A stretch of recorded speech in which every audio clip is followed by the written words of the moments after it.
Hello everybody. Hope you've been enjoying the festival so far. I have a number of questions from Group 4, and they're classics, I'll tell you.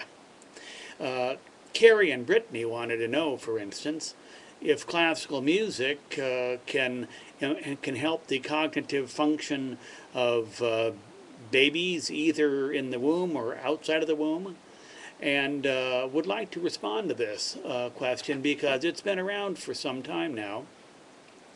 Maybe 25 years ago, there was a book put out by a researcher, and it had to do with what he called the Mozart effect.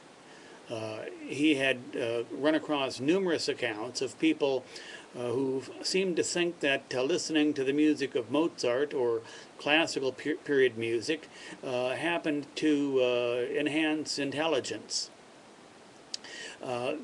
The verdict is still out scientifically on the effect of classical music, or Mozart in particular, on intelligence, but it certainly does seem that in performing this kind of music, or music in general, that various kinds of neural connections are made that would not be made otherwise if it weren't for the performing of a musical instrument, singing, and so forth. So these are some interesting questions, and I don't think that we're going to have any answers for sure, for certain, in any time soon. Although it is also not unusual to find that some of our most brilliant people on the planet tend to also be performing musicians. We know that Albert Einstein was quite a fine violinist.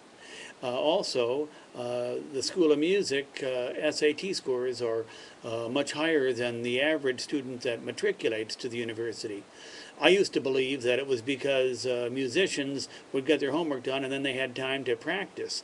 I think that what recent studies are suggesting is that actually being a musician, a performing musician, has an attempt somehow to increase the intelligence of the person who's performing it. So I would encourage all of you to make certain that you try to get your children involved in performing music of some kind. It could be garage bands, it could be kinder music, or just learning how to play the guitar, the piano, or some other instrument.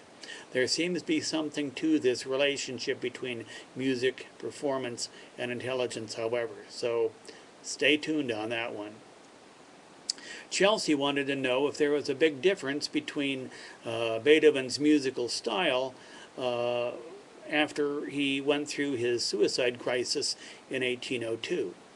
And indeed, there is a significant difference. Most historians divide Beethoven's musical life into three units. One period of imitation. The first 30 years of his life, his music sort of sounds a lot like Haydn and Mozart.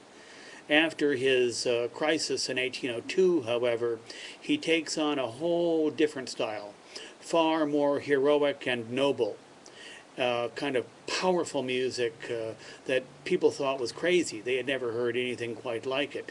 And Beethoven at that time said, music isn't for entertainment anymore. Music must have a moral purpose. It must serve as a moral force to ennoble all of mankind.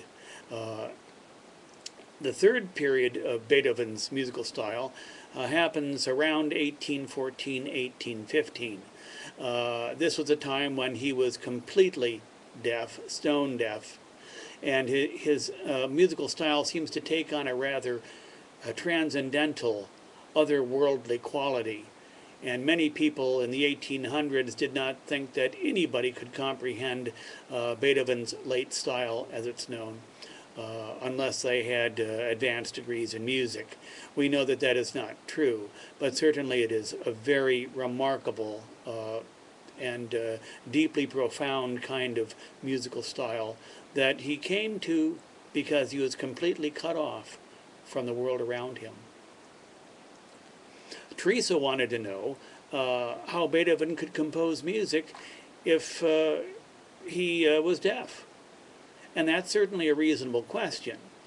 Now, Beethoven didn't go completely deaf until about 1814, 1815. But there were many, many times when he could barely hear, or there were periods when he was without his hearing.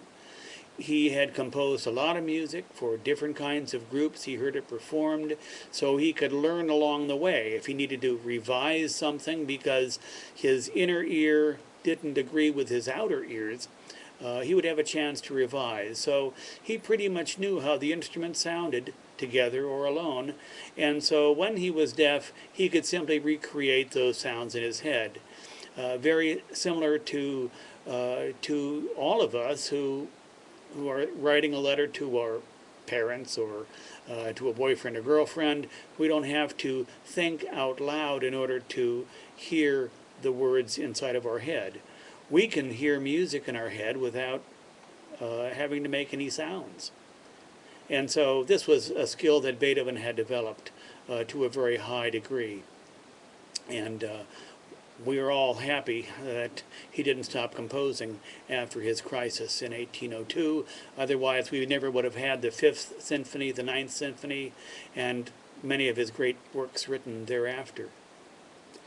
Mitchell wanted to know why the music of Haydn isn't played as much as Mozart and Beethoven. After all, Mitchell says, Haydn was the father of the classical period. Well, I guess it's a truth be known. Mozart and Beethoven's musical personalities are probably a bit stronger than Beethoven's. And indeed, there were many other composers who were very talented, gifted composers, contemporaries of Mozart and Beethoven and Haydn, who we don't really hear much of. They've been overshadowed by these two giants. However, I can assure you that the music of Haydn will be performed quite a bit this year because 2009 happens to be the bicentennial of Haydn's death. Haydn passed away in 1809. Well, hope you've been enjoying your stay in Musicopolis, and I'll be back with some more videos for you. Take care. Bye. See you now.